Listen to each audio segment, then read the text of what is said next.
With Medal of Honor Above and Beyond, I think we're finally able to fully realize that vision from 20 years ago of putting you in the boots, allow you to see through the eyes of someone who was actually there. And that's been the most exciting and fulfilling part of the project. There's no moment in this game where you're just relaxed, right? You're in a war zone.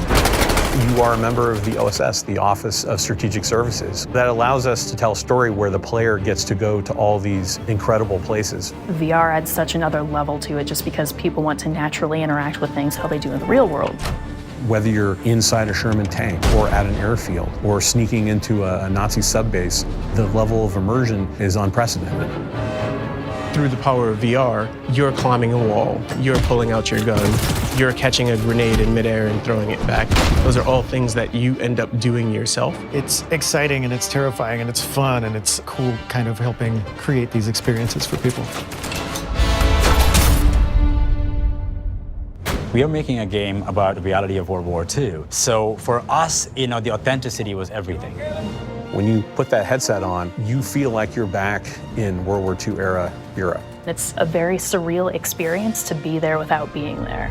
You're not watching history on a flat screen. You're experiencing history with your own eyes. We have the opportunity to sit down and interview combat veterans from World War II. It's very emotional and it's very inspiring. And that's what draws us to dive deep for our characters. And putting you as the player on an adventure that spans some of the biggest moments of the war. Medal of Honor franchise immediately gives us something more intimate, more cinematic. Games are at their best when they're immersive, and we're finding all sorts of little things you can't do in traditional games.